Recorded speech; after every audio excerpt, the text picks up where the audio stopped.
Coming up on AC Media. Ate mantu ine ngombo zinze tukozesa Buganda nadano. Nti omukyala aba mukyala waffe. N'abasajja abamu kibagendera ddala deep. Omukyala waffe. Abasajja abeera just perverted. N'omukyala mwami waffe kati gwe ayagala ennyo omwami wo. Tubeere eno nga nimugana omwami wo bamuyita mwami waffe. Mwami wange abeera mwami wange. Ate ffe mu Buganda we tuyita. Babyogera nga just kulaga relations mukwataganirawa. Nga Matilda omwami waffe agamba ki? Era ekyo oba olina kumbuuza taata gundi ali atya? Kale kugamba ekyo. Omanye ebyo ebintu bibuzaabuza abantu. Kale tulina okugyayo nnyo olwo olukwano olwo. Okuyita kati nze baasisange mumuyite mwami waffe. Olina muyita Mr. Gundi. Nze bwe nakulira waffe mpulira bakola. Teri babuba. Muba mukimanye. We inspire. Amanda Dobozi, now we Esther. AC wana talk with AC Media Uganda. Kuza kubona osinzo bango traba. Thank you so much. Nenga tunagenda nnyo maase. Bambi subscribe to this channel. Nyigao or subscribing ate no nyigene kade. So that's no video nadanga tuline Matilda wezijja nga wezijja nga gwasoko jiraba kubanga kati amasa otugera kuba tugakubirabo ani asoko kola video ani asingo twagala Christmas offer. I know we're going to the festive season. Yeah, so please subscribe to this channel, liking, commenting, bina bikole ate nyigene kade obenga video esokera wo kubuza kugwa nawo sinzo kubanga otrabira wano mu Uganda, kubuza kugwa travel mu Gulf countries, kubuza kugwa travel mu Europe ate nawo travel mu America, Canada. Thank you so much, we appreciate. Leo tuli mu kibozi kiriwo Matilda. Tewali kiriwo goseka tutandise wano nga tuseka camera producer Brian agenzo jiteka ko nga tuseka tulina kitogerako naye mama tujja kiba masa. How are you? Tuchakitegeka. I'm very fine. I hope everyone is also fine. I hope you're also fine. I'm not fine. Why? Empio kuba kumachi empisemu simanyi bakiki oba olina omusujja. Banange bawulira nga toli fine. Omanyi obuzibu nze lina obuzibu mu banaye mu nsaasiri nze mba siinamu kasente ndwala. I know. Naye nze nasaba Mukama ekisa sikyakiza sente kufuga bwetyo kubanga sente bwenfuga bwentyo nze nviirako ddala. Naye bwe kasampulira nga sina bulungi sente ntandika okweraliikira ndaba ng'enfuuki enekyukidde. Ndanga buli mutanjagala bazadde nga mpulira banvaako mbaga nezo kimbonaabona. So nagamba sente togenda kunfuga. I'll be happy when I have you or when I don't have you. So you know you have to regardless move. Regardless it is what it is. It is what it is. Sina munayemba manye chanja funamu because of course siri wakasi today. Okay. Yeah. Ibintu bitamudde bulungi. Ebintu tubikwasaganya mpola bimanyi osikeno noskaneri. Yeah, we try to make ends meet. We try to get ku mikwano egiri fake. Yes. Ne waliwo lero kyenyaga twogereko Matilda. Tulina ba in-laws. Ne tugenda kwogera ku balamu baffe, bannazaala baffe, basezaala baffe. Kubanga abantu abasinga it's the problem. Bizibu. Nusanga abantu nga saga mulamu wange yantama. Sezaala wange anfuukidde ekizibu. Nazaala yangobya mu maka. Obiragayo obayo tobiraba. Yeah, of course. Tukuze tubiwulira, tubiraba naffe mu families zaffe ezimu tubyenga bituka ku bantu baffe. Yeah, so tubimanyi. Kati omuntu adiringa ati ne ba in-laws abali a bit toxic. Sijangamba a bit. Abali toxic. Mulamu nga yakuwalanye mukwano. Oba nazaala nga teyakwagadde. Akwanza Katonda yampa ekisa. Nzalo ntwesikiriza bulamu bwange. Kati nze nazaala. Sijja byogera. Omusajja ajja kuntya. Sijja mukazi ono anaasoboka. Sijja byogera. Naye kati gwe omuntu ali eyo nga balamu bamufuukidde ekizibu. Adiringa atya nabo. Osooka nomanya lwaki mbalinako buzibu ki oba baninako buzibu ki. Okay, tandise. Kubanga oluusi oliza ogamba bakulinako buzibu naye nga naawe era ddala oli buzibu. Nga gwe oli kizibu. Yeah, like nga gwe omuntu osooka n'olaba lwaki tebanjagala. abantu abamu tebakwagala baba n'ensonga lwaki tebakwagala. Yeah, of course buli muntu abeera n'ensonga lwaki abatakwagala. We all know that. Yes. Kati oluusi waliwo abantu agamba nze bannazange gundi ya musafame omusajja wange tenjagala naye nga n'oyo omuntu oluusi si muntu mulungi. Okay. Yes, ekyo kyo tetugenda kijjawo. Si buli muntu gwe baba bawalana aba n'empisa. Oluusi we are indeed not liking you because you are not a good person. You're a bad person. You are a bad person. Toyisa abantu bulungi. You have a very unwelcoming attitude. Okitegeera. Oluusi watabula abantu abakazi gye bali bangi nnyo mwatunga jambula mu bw'omusajja naye ne mulabye kati nga ffe balina baganda baffe abalenzi wabawo omuwala gw'olabanga brother wafunye omuwala tetugambye munange it's not our business maybe tebitukwatako naye ng'olabira ddala nga agamba yafumbirwa musajja teyafumbirwa kika kyonna omanyi bamulamu balina olugezigezi nedda olaba eyo statement tulina ojjejjamu kyekireetedde abantu okukuuma obukyayi for too long ogamba nze saafumbirwa kika kyonna wafumbirwa kika kyonna the moment wafumbirwa kika kyonna when you say nze saafumbirwa kika simanya nafumbirwa musajja saafumbirwa kika kyonna you're in denial. Lwaki? You're in denial. Let me tell you, Esther. Unless ogambe togenda zaalayo baana. Okitegeera togenda zaalayo baana. Bw'oti ogenda zaalayo baana, indeed basaafumbirwa kika kyonna. Oba kitegeera bulungi. But if you know you're going to have kids in that relationship or that marriage, wafumbirwa kika kyonna. Balekerawo okutulimbalimba. Balekerawo ogamba mbunze saafumbirwa kika kyonna weegumya kye bayita okwegumya. Okwekubya emizimu. Oli awo ganze nze saafumbirwa kika kyonna. Wafumbirwa kika kyonna lwa nsonga oyo omusajja gwe wafumbirwa kyonna wamusanga nga talina bantu be. Wamusanga alina abamuzaala, wamusanga alina baganda be. Before they came to you, yalina abantu be yeebuuzangako.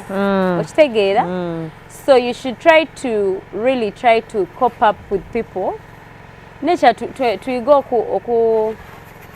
okuyiga engeri gye tubeeramu n'abantu. Bw'oyiga engeri gy'obeeramu n'abantu, oyiga engeri gy'omamanagingamu mu mbeera zaabwe. Bw'ogenda mu family ng'omanya bano abantu boogera nnyo. Bw'oba toyagala kweteeka mu bigambo byabwe, don't say anything. Okitegeera? Nti nabadde wano mulamu Esther najja n'aŋŋamba mulamu gundi ampalana. Okitegeera?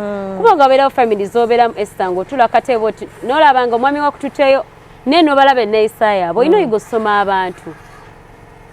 Gwena agenda okufumbirwa oba agenda okuwasa yiga okusoma abantu. Okusoma abantu. Omanye nti nagenze mu kika ky'abano boogera nnyo. Okitegeera? Nagenda mu family y'abaami wange naye bantu basirise teboogerayogera nnyo. They are quiet people. Tinagenda mweno family bantu bapate. Nagenda mu family banywa omwenge omugenda ku bubaga bagula crates of beers. Hey, kati woba tonywa mwenge togenda kudde ogenze kyekika kyantama banywa nnyo omwenge. Watusanga n'omwenge gwafu. Ate oba onywa n'ogangayira. No, olina okwefuga oli ku buko. Oli muwala oli wasezaalawo. Toyinza kunywa mwenge kugangayira. Lindo ddeyo n'omwami wo bwe mwemanyi munywe mugangayire. Bw'oba oli musajja oli ku buko tonywa kugangayira. Linda mudde ewaka ne mukyalawo onywe okole buli kimu ky'oyagala. Oyagala omwenge ogenda okulanga zonna ekikozi ozitumiza. Webale nnyo olina okumanya wano wendi ndi ku buko. Omwana omuwala atandise okwogera gye yava. Okitegeera olina okuyiga abantu. Ate tuba tulina okugezaako nnyo okwejja mu ntalo za famire z'abasajja. Wabeerawo abakyala nga olw'okuba yawulira yafumbirwa omusajja buli ekituukayo wooba omusajja ayagala akibeeremu. Bye bireetera abalamu okubeetamwa. Kuba wulira oyagala dominatinga nnyo ate. Oyagala amateeka go gajja eri n'omwami wo galeete nene ewaka waffe. Era bamba baatulira wano si wammwe wafumbirwawo omusajja tewajja nsemaya biki. People fight. Okitegeera? Akantu ako kaluma ntisobola kagaana n'ensigala kyekimu. Akaliwa? Nti wano si wammwe wafumbirwawo obufumbirwa. Ate bakulimbye. Anti kaluma. Waba kubanga tonimbye. Ebitamu wadde biruma. Wadde gaba mazima n'ebiruma. Anti kati oba olina okwebuuza lwaki omuntu angambye wano si waffe. Omanyi omuntu gy'aviira okugamba nti no wano si wammwe oba oleese olugezigezi lungi nnyo. Okitegeera? Abaala bo bayingirira nnyo ate mu byabwe. Buli we baleetawo ensonga gwasooka gweyita zi meeting. oba kitegeera abantu bwe basobya emisango gwayagala okukola enkiiko gwayagala okubonereza gwayagala okusala amagezi siti buli kimu oba olina okuwaamu contribution is not just about money but even what you have to say ebintu ebimu oba olina obireka olina yeesootinga ne famire ye eri famire ye timunaye nabadde wano muganda we yazze yaŋŋambe bw'ati ebintu ebimu banange omanyi ekireeta obuzu exchange of words kasabeera mugundi yaŋŋamba bw'ati nagundi naŋŋamba bw'ati abo abasajja baffe mbalaba abasajja si bangu togenda singira musajja famire ye bw'ona ogenda n'okuba muganda we bwe munafuna misunderstanding bali mu lugambo bakwogerako nga gagano golaba ono yaŋŋamba na bw'ati kati entalo zitandika okujja ng'omusajja yagamba anti you get misunderstandings. Some men are so into their families. Okitegeera oluusi mwayo mukasenge no munyumya mu bedroom talk ne muganda omuwala oyo ng'akyusa nnyo abasajja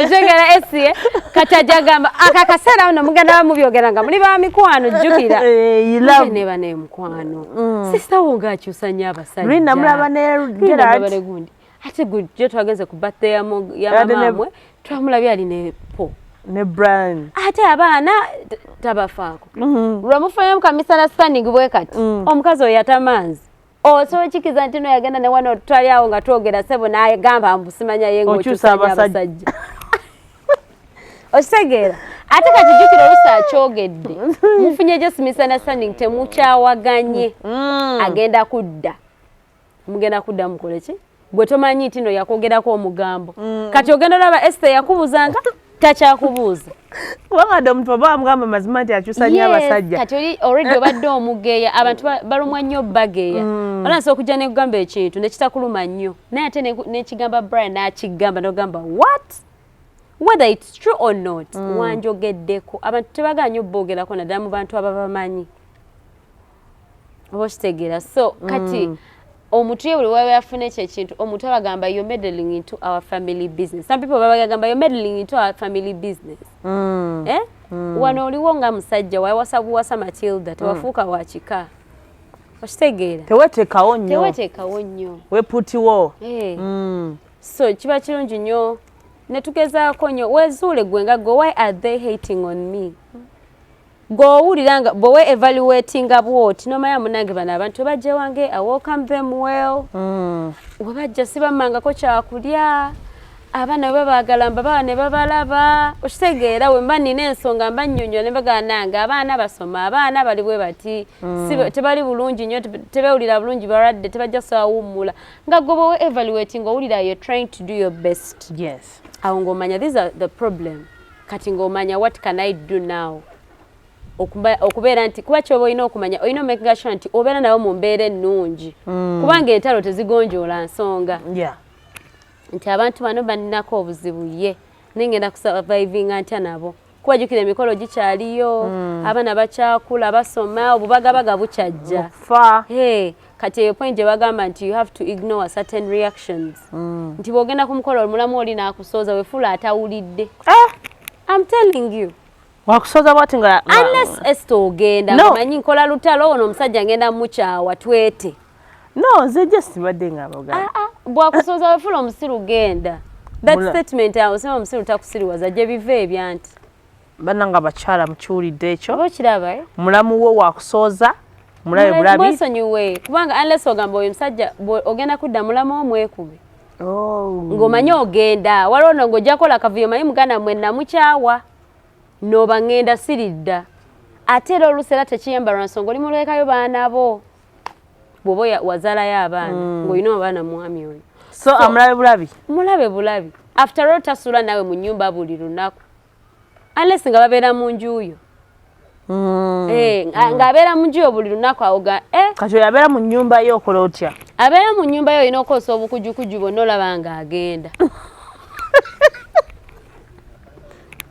Oshega Esther so obukujukuju oba owayiriza omukoleko ekintu engeri gy'oleeseemu obukujukuju omugamba mwami kale osala amagezi omwami osobola omutuuza n'omugamba munenkubulire mukwano sagala ntalo na baganda bo muganda oluli yakola bw'ati namala nakola bwati mpulira drama asusse mbadde nsaba oba mulamu Esther tumutwaleko egundi oba agenda abereko ewa brother we gundi oba kitegeera bulungi nnyo bw'oba badde mwana ng'asoma ng'ali mudde oba mweteesemu omwana we mumutwale mu kisulo ng'asusse okitegeera omwami wo wabanga akwagala omwami aba akwagala aba akutegeera aba amanyi mukyala we si wa ntalo agenda kuwuliriza era gye nga bannange nze mukyala wange si wa ntalo omuntu aleeta olutalo ku Esther yaba n'obuzibu kubanze mukyala wange mmanyi si waki era aba akudifendinga era ajja mugamba munange mulamu Matilda sorry my sister Matilda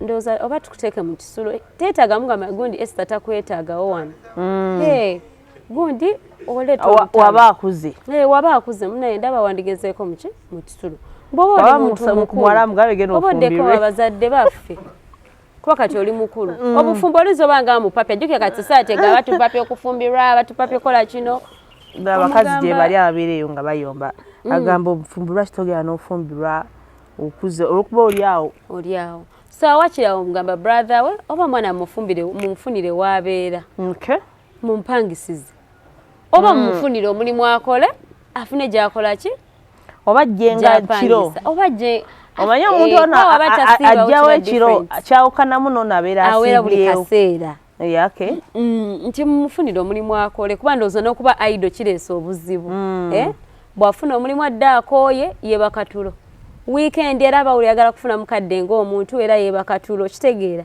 kati ezo enkubagano ezo ate mukyala gundi yaŋŋambye bw'ati abaana anjuzisa engoye z'abaana biba biweddewo oba okiraba so ebya bamulamu it's just the way we should deal with people kuba engeri gy'otabukamu ne bamulamu oba osobotabukamu n'abantu abeewamwe bennyini nyini you just have to know you have to be tolerant mulamu gw'olaba nti akulinako obuzibu try to distance yourself from them. And another thing, don't try too much to be nice. Be yourself. Waliwo abantu abagala okujja mu family yefuule nti ye favorite daughter-in-law. Be yourself. Kasabanga abantu bawe ekitiibwa kyabwe nga bwe bateekeddwa okukifuna.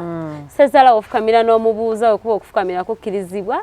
Nazalawo tomuvumangako okola ebintu ngera bw'obeera ewammwe ne weeyisa empisa nga bw'obeera ne bazadde bo. That is enough. Abantu abamu baagala beera friends with everybody in the family. Wega obeerawo nga mulamu Esther akwagala, mulamu gundi akwagala, mulamu gundi akwagala, ogundi akwagala. That's not going to happen. Ate abantu abamu bali mu kitegeera nti in life tetusobola kwagala buli omu. Oba oli omuntu gulabirawo nogala gwe n'omukyawa bukyayi kati tosobola kuforcinga muntu kwagala. You can't. Wali abemanyiza abalamu abasajja webali kati mulamu omusajja omwagaza kuleeta bizibu mu family. Kyagamba asobola okukwana muka muganda we. Muka muganda we si muganda we. Muka muganda we si muganda we. Asobola ddayo mugamba ekintu. N'amukwanira ddala gwe tokiwulirangako. Nkyasa kiwulira wano.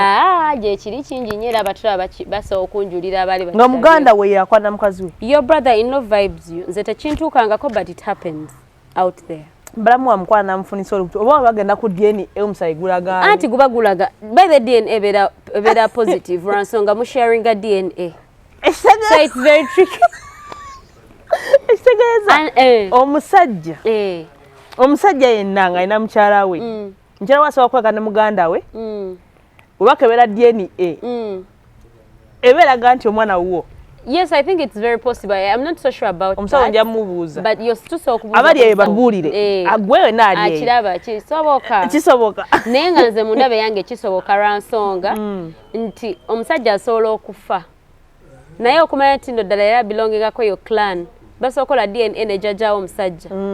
Nevaayo ngeri positive. Kitegeeza omuntu yenna asobola okubeera eyo naye ng'awerera abaana ba muganda we. Kisobokera ddala. Ate mbawala tekisoboka. Kati mbunganze mbunga omwami wange yeeyagala ne muganda wange. Kisobola okuvaayo ng'abaana ba muganda wange balina DNA ya bba wange kijja kitya. Oba you get? Tekijjayo. Kiba tekijjawo omanyirawo bumanya. Omulamu Mulamu aba mukyala we. Ate Ate manye tulina engombo zino zetukozesa Buganda naddala nti omukyala aba mukyala waffe. N'abasajja abamu kibagendera ddala deep omukyala waffe. Abasajja abeera just perverted. N'omukyala mwami waffe kati nga gwayagala ennyo omwami wo. Tubeere eno nga ndi muganda omwami wo bamuyita mwami waffe. Mwami wange abeera mwami wange. Anti ffe mu Buganda we tuyita. Babyogera nga just kulaga relations mukwataganirawa. Nga Matilda omwami waffe agamba ki? Era ekyo oba olina kumbuuza taata gundi ali atya? Kale kugamba ekyo. Omanye ebyo ebintu bibuzaabuza abantu. Kale tulina okugyayo nnyo olwo olukwano olwo. Okuyita kati nze baasisange mumuyite mwami waffe. Olina muyita Mr. Gundi. Nze bwe nakulira waffe mpulira bakola. Teri babuba. Muba mukimanye mu mutwe nti mu relations mu Luganda abeera amuyita mwami. Naye oba omu-approachinga ng'omu-addressing aba alina kubeera mwami brown skin. Oba nfuna bulungi. So mwami waffe brown skin. Omanyi ebintu ebireeta obuzibu. Nze nkubuli abeera bwe mba temunnaba kuzaala. Banange mwami brown skin ali atya? Olaba bino ebitabo bye bagamba ate bakoleramu ddala ebyo ebintu. Abo abantu ne beeyagalira ddala. Naye kati ne beebuzaabuza anti abaami abo no beekaliza ddala. Mukyala waffe. Kimanyi bulungi ono omwana aba mukyala wange. Kati buzibu ki? Kumbe nno munnange amuyita mukyala ddala abakyala na mwami. Ne balyoka bafeera ggwe. Nobeera nga nemulamu gundi yayagala nemulamu. Ayina kubeera Mr. Brown Skin. Mr. Not mwami. Mwami abeera mwami wange. Naawe otya bulala. Nze sitya mbangezaako kukomya ntalo. Like sitya nti ntya munaye bayinza okubba omwami wange nedda tulina okubeera clear. We have to be clear here. Mu butabeera clear tukolere ensobi olina obeera clear nti munaye sister yange gundi this is my husband. Okay, go on Matilda. So kati balamu baffe abo tetubakolako nnyo ntalo. Nze sisubira nti omuntu oba omumya obudde akuwa nnyo obudde bwe. Matilda, what are you talking about? I'm telling you, omanyi nga bwe bagamba nti omuntu ne bwakuvuma n'otamuddiza atuuka n'akowa yekka. Wali abatakowa Matilda. Okirabira wano ku baana bano abeera ku social media nti ayinza okukuvumira omwaka ogusooka ogwokubiri ogwokusatu nga tomwagudde. At the end of the day yafuuka omulalu. Mbanga mukazi yabaaki alumba munne tamuliiko. Even if your brother oba brother we ayagalaga brother won't know brother went you the problem. Era brother atuuka n'amuga neegwe ng'olumba nnyo kiki gw'olumba nga takuliiko omukazi wange yakola ki? Okitegeera omusajja naye atuuka ng'akiraba nti oli akulumba nnyo naye gwe tomuliiko. Ne mugenda mu mikolo n'akuvuma n'osigala ng'osirise. N'avuma abaana bo we batalina mpisa we beekoza nga gwe tolina kyonyega. Okitegeera bw'ajjeewo omwaniriza bulungi n'omwana obuliri ne yeebaka. N'akola effujjo era omwami we kennyini yatuuka nga gwe tukoye entalo zo. Watasaako mukazi wange ekitiibwa todda wange. Nga tolina kigambo n'ekyo. Ate awo ne lweyongera. Nga yongerayo anti kati awo ngoma that's not your people. You know what segment ogamba those are not my people. Kati ngoma you have to put a limit. Ngoma kati that's not my person. Ng'omutuuke ng'omugamba you know what mulamu Matilda I've realized you have a problem with me. Okitegeera. Woba olina obuzibu nange and you feel we cannot mend it then stop coming at my home. Kwajjuke nawe ng'omukyala you have to have control of your space. Ate tebagenda kulinnyirira nnyo. Omugamba you know what? I've realized I think you have a problem with me. Naye nga tomuvuma toli mu kuyomba naye. Ate lokiwa obudde obala emirundi gyazze ng'akikola. Nonga nenkubulire Matilda yako olina obuzibu nange. Naye ndabye nze wange saagalawo ntalo. I don't want drama in my home. Bw'oba oyagala ntalo wano togenda kuzifuna. Mu kitiibwa nno ekiyitirivu. Ogamba mulamu wo. Mulamu omugamu naye mulamu Matilda wano togenda kufunawo lutalo na muntu yenna kuba ffe wano tetukola ntalo. Bw'oba oyagala ntalo politics.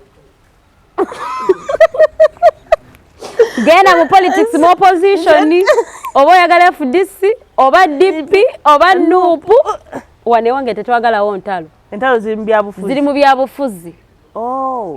Nze wange saagalawo ntalo. Nze n'omwami wange tweyagala. taninaako buzibu simwinaako buzibu gwoba oyina obuzibu okitegeera wamba mwina omulala gwe mwali waloba nenofe si gwe twali twagala Esther wamba mwali mwagala Esther kati muganda mwe yabalaga gwe yasalawo nze abalamu gye bali abo abeera nga so balina gwe bataagala ate nga ne muganda walina okubeerawo kuba talina kuwayiriza kigambo n'ekyo omakinga sure nti muganda we waali si byaku alizova onaga mukazi wo kye yankoze gwe okimanyi omukazi yavumye nze omakinga sure muganda we waali n'omugamu naye taata Junior twetaaga okwogerako ne mulamu Matilda okitegedde nti ye ng'atuulawo munaye mulamu Matilda nkulabye emirundi mingi nnyo ng'oyagala leeta wano ntalo ntalo ki nze nkulabye ate nawe okimanyi ne muganda okenyini asobola okunjulira n'abaana wane waka basobola ki we muba mubadde ku kika kya waabwe ng'ogamba munaye n'abalala muliza oba nga temwagala maybe kufuna buzibu na muganda mmwe naye nammwe mukola ki mukimanyi naye Matilda aba alina obuzibu nange alekerawo okujja ewange sigenda mulumbayo ewuwe awo n'oyogera ku mulamu naye Nazaala wamwerabidde Nazaala abeera maama okitegeera you'll never be right okwatakinga Nazaalawo so olina kukireka bulesi olina mulekerayo nga Nazaala bwakuvuma ng'osirika oli abeera muzadde ngayagala tebavuma muzadde tosobola kwevuma na maama omusajja temugenda kukwatagana those are facts and it's the truth. The moment a man finds out that you insulted his mother, that is the end of everything. Unless omusajja tayagala maama we. Naye nga wali olabye omusajja tayagala maama we. Oba kitegeera. Era omusajja bw'abanga maama w'omusajja bw'abanga akulinako obuzibu era bba oba olina omuteeka in the no. N'omugamba naye mukwano maama like ninako obuzibu era naawe okola ki? Okiraba. Era omusajja omugezi ng'ayagala mukazi we ng'era atayagala ne maama we. Agenda funa engeri gy'abakyangamu. Obutafuna ezo altercations era abajja kumanya mama nga alina obuzibu ne gundi tabateeka mu space yemu kumala bbanga ddene bw'abanga amanyi tino mama abasajja bamu agamba maama we maama nze yono omukazi gwe nalonda nze gwe njagala olina okumugumira olina omwagala olina omwagala talina kye yali akukoze okitegeera olaba omusajja watandika okudefendinga eri maama we talina kye yali akukoze ojanga ano n'omuinsulting nga takuvumangako buzibu ki mami I'm listening okitegeera maama oyo maama abamaama ze sinzagala muntu nti Nazaala wakutabukira naye mutabukire omuleka nze kyenkugamba kyeniza okugumya I can only kugumya you nti bano abantu tobeera nabo buli lunaku so they shouldn't take a lot of your time. Don't put in a lot of your emotions. Tobeerawo ng'osuubira nti balina okwagala naye bakuswazaswaza wali abantu abamu bakikola wali abantu ulira nti Matilda nti wali ebintu ebimu nga you can tolerate oba ekitegeera naye wali abantu abamu bali provocative nnyo deeply nga batuuka n'entalo zino zijjayo bisenge oba emmanju gye zibadde mbaleka n'ozireeta wennyini ku mmeeza abantu batandika n'okusipotinga nga mwe temuyombya naye batandika n'okusipotinga nti Matilda no takolagana na balamu be Matilda olaba mama wamusoozezaawo olaba Sezaala wamuvumyawo okitegeera olaba wagundi wabadde ayogera engeri gyamukonyeemu awo nti batuuse n'olutalo ddujja eri baluleese wano abantu bonna bamanye nti gwe tebakwagala mu maka ago oli muntu mubi tebakusiima wadde omuntu maama aba bamubuulira nze ndaba nene ekintu Esther nze kyeniza okugamba okusirika kuwonya bingi okitegeera omuntu ne bw'anajja n'atulaba at a distance n'ajudginga nti maybe those people balina obuzibu ku Matilda nga tebalina lunaku lwe bagenda kuvayo nti ne bagamba nti nina kye nabakola at the end of the day they will be the ones with a problem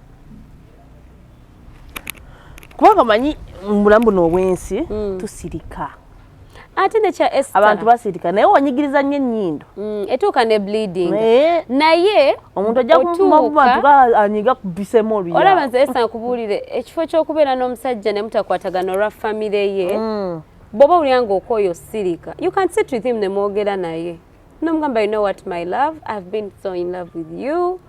Tubadde tambuza bulungi ekintu kyaffe tubadde kyetegeera, but your family is becoming a problem to me. I want peace. I can't handle anymore. Ng'omuvaako. Okitegeera ng'otudde era omunnyonnyo n'omugamba naawe okiraba. I'm not going to handle this drama. Nze ndi muntu wa mirembe. Okitegeera. You should talk to your man. You should talk to your woman. Yes, talk to your partner. Mugambe, you know what? Your family is becoming a problem. They've never liked me. And I'm not here to kugula buganzi. Nze sisaakuga esandi sogende wantu nengula obuganzi. Nze ngenda kukola empisa ezange ze mmanyi nti zino zimala. Nti nazalange bw'anampita sigenda mugamba ngenda mugamba wanji maama. Okitegeera? Sizange bw'anampita nti gundi bw'aba tagamuyita bya taata omuyite oba ku kitiibwa kye wanji mukulu gundi wanji mwami okitegeera ne wabajja buli lunaku gwe mulage nti buli lwazze it is a happy day. Banange abaana mujye mubuze nga mubakojja wammwe kubira bbawo ng'ali awo awulira banange nono brown skin Esther abadde wano naye atanze toliiwo naye munange ndooza akulindeko okitegeera togamba oba tumugamba anadda. You know, choice of words is very important. Omutanizo olya nti ng'omugoba oba tumugamba adde oba kulindeko kamugambe ndooza akulindeko nti anadda mugambe ng'awulira niza obikolwawo okudda naye okay kamugamba asule ndooza naddayo enkya naye tubadde tuludde n'omulaba omanyi omuntu ava omukyala ne waba badde akulinako obuzibu ajja gamba okay I really have a problem aba atkakkanye aba wagamba mukazi ono nga bambi wampisa empisa lumu tulina ozeteeka tuzeesomese wadde waffe oluusi baba tebazikusomesezza zeesomese weekoze banange nono nenawe kyoge Matilda nze kaŋŋende kaseera it's just temporary lunaku lumu bbiri ssatu munange nono kati nenandigeza nenawe togenda wandisuze okitegeera kombe mu mutima gaye wana omukazi atagenda abadde oh my god okitegeera nene wandisuze let's sleep over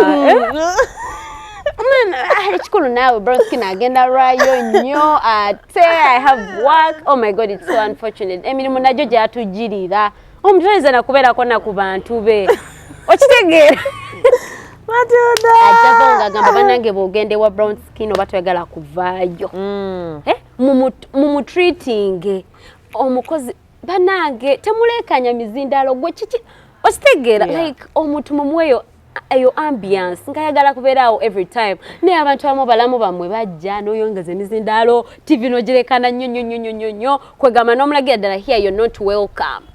That's not how they do things bakwano basweeti okitegeera tuli bakazi balungi tulina keeping up that niceness. Yes. Okitegeera nti omulamu bwajjaganze bwe ngende wa brother nge nfuna emirembe okitegeera let someone live nga tayagala kugenda naye ng'alina okugenda banange mwami ono naye aludde no tatera kulwayo okitegeera naye gwe omuntu najja oyo no brother wo bw'ati omusajja alwa wabweru ye mwamukolanga mutya brother mwe ng'alina empisa embi oba kitegeera olwo nagamba ne guno omukazi gwina empisa munange no brown skin tatera kulwayo naye simanyi leero lwaki oba aluddeyo let me try calling him let me text him tulabe watuuse noba togenda muweereza ng'omanyi gwe bba wadda ku mwenda gwa kumakya anywa nnyo okitegeera omwami wange ono tatera kulwayo nnyo naye simanyi leero lwaki naye anyway ali okay kamuweerezeko ka message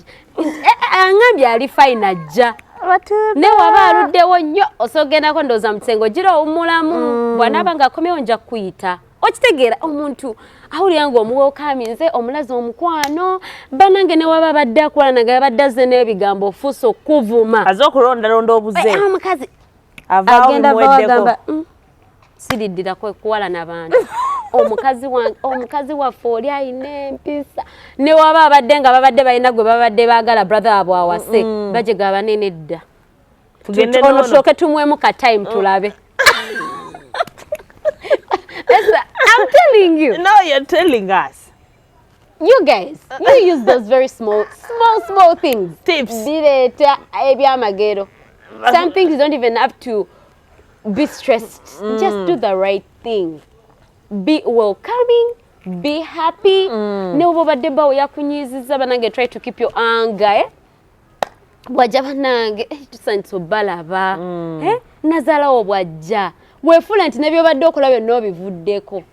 Ojo welcoming. Wetale bana mami tukuwe. Yerachi. Mami, I know you like Irish so much. Ndoza tukolereyo kamonde.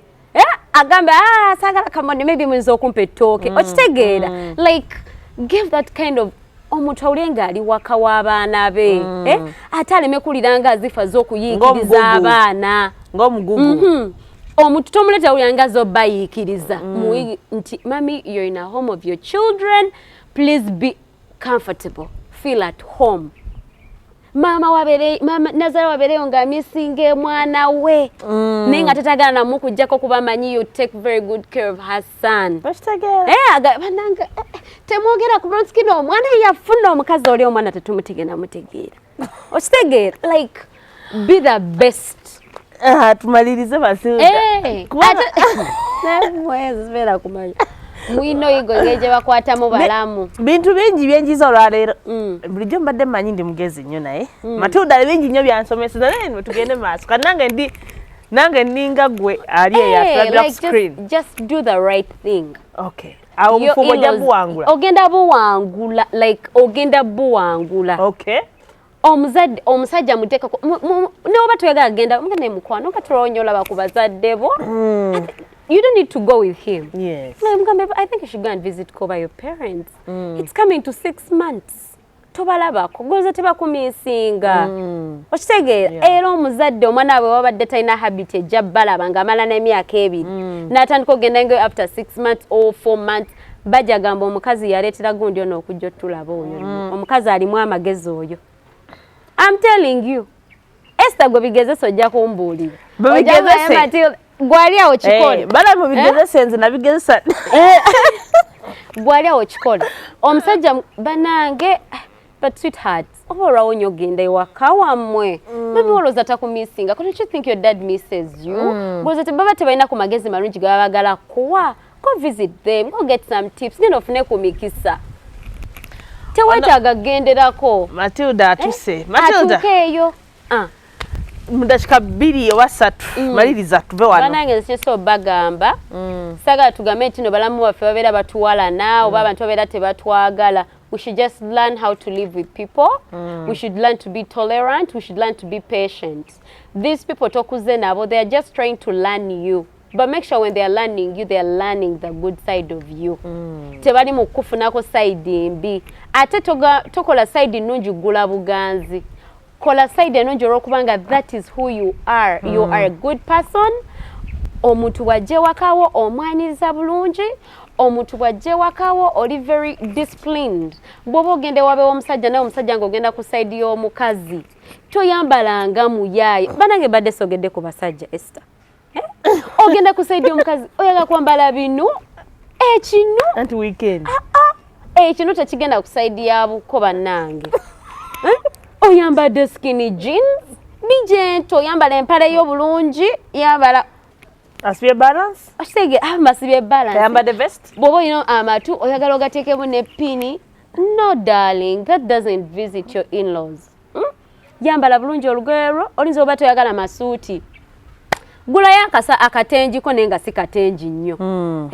Olusi toyagala kuba bikalu. Katekeko, yambala empale gentle, put on your very nice shoes that are closed. Toyambala Jordani. Ostegera, we are in Africa, guys. Toyambala Jordani. Yambala engatto yo bulungi nnyo, genda ali wansi gula engatto. Jikupemu, yambala teka akasaati ko bulungi nnyo. Emmotoka mujoze egende ng'etukula wemba mugiina. Mwetike. Abavubuka temwetikira bakyala bammwe. Wetike oyino veri nga bagana omwana affe nga yateebye. Yambalira ddala bulungi wowe badde abasajja abakuza buno bunnaswi. I mean, this is us guys. Kawambu nyonyonyo. Akala kasale kako. yambala bulungi empale gisibe enywere enviri sanyirize bulungi ekirevu kisanyirize otuuke wabe omulanga bagamba nange mwami gundi okitegeera ate tataleme gamba nti ate ono omulenzi mwamugjeewa muyimbi babi abayimbi munatusonyiwa naye mwe mwabyereetera mweyisa kiyaayo oluusi so abazadde balaba balenzi abali very responsible bagala sebabbawo no muyimbi you get it? So present yourself well. First impression is key. Jangu balage nti omwana abo muyisanga mu mbejja. Oh Matilda, are you okay? Olidde? Wadde toli wo wadde toli wa musomoza, have you had something to eat? Agambe yes I've had. Okay fine. Hey, is there anything I can help around? Well, muzei aliwa nizo kumboza ko muzei, at least muzei tumaito mina ko buko. Try to befriend people, But brothers way. Hey guys, how are you? Abamanyi bavubuka, rujeyo luvubuka. Hey guys, what's up? Yo, you guys are looking nice. Try to fit into their space. Boba uli atoli ready bikola tochala. Don't be put under pressure. Era mukazi wagaba nange you should visit him there. I don't feel ready properly. Why don't you feel ready? Bichumge man. Sina kwetegeka. I don't even know how they talk to old guys. Mulagenti munayo kyagala kwetegeka. So bakwano. Abami baffe ne bakyala baganda baffe. Tulina okukola ebintu ebituufu. Ennyo. Zembi bagambye mugende mubigezese banange ebinaabaganiro bakolera mujje wano eno mutugambe. Temwatuyamba nenze nkukakasa. Those words are going to help you. And of course banenga sinakwerabire pray so much to really get families that are going to appreciate your effort. Okay. Let's pray so much to God to give us families that are going to appreciate our efforts. Family that make us in a better perfect all about appreciating it. Omuwala bambi agezaako. Hey, tetulina better Miss and Mrs. Perfect. Sorry, Miss and Mr. Perfect, but people have to see that you're taking an effort, you're trying. Omuwala bambi agezaako. Nenazawo ne wana batakwagadde ajala bango ogezaako. Bwoba kale ku first time wagenda otaddeko enjala oba kale ebintu maybe ebyakwesa bad impression, try to show them that you are sorry. The next times that you meet, try to compose yourself. Bisaye bagaya mukyala gundi yajja nendoza gundi omwana yamugambako tulabe ennaku zino yakyuka okitegeera. So we should try to live life like that. Let's be tolerant, let's be patient, let's pray to God, let us love people, let us be friendly. Boba uli atoli ready kubeera friend olunako nga it's a bad day, bawagambe mugende mugambe honey I'm not in good mood, can I please stay? Tomugamba nze sina gyendaga, mugambe honey can I stay? I'm really not in a good mood. Era tagenda kuka kajagamba you sure what's the problem? Can I help? Bana tulina yiga omukwano. Matilda tagenda kumaliriza. Sijja kumala. Naye nga tumaliriza anyway you guys. Let's try to do the right things. Balamu baffe tebatulinaako obuzibu. Sometimes you are the problem. Mulamu wo abakulinaako obuzibu. Try to distance yourselves from them until they see the light. The light is seeing that you're a good person because every time you're in their space, you try to be good to them. Okay. And they keep on giving you bad energy. So guys, please, these are very easy things to do. Let's try to embrace them and we're really going to turn out to be very good people. So, ebinyuma nga bulijjo biggwa byokya. Tubadde ne Matilda twogedde ku bintu bino wammanga nza mubitegedde bulungi era atayige. Ajja kuba tayagala kuyiga naye nga mbadde Essie wano ku Talk with Essie, S Media Uganda. We love you all. Brian yabadde ku camera. We meet next time. See ya.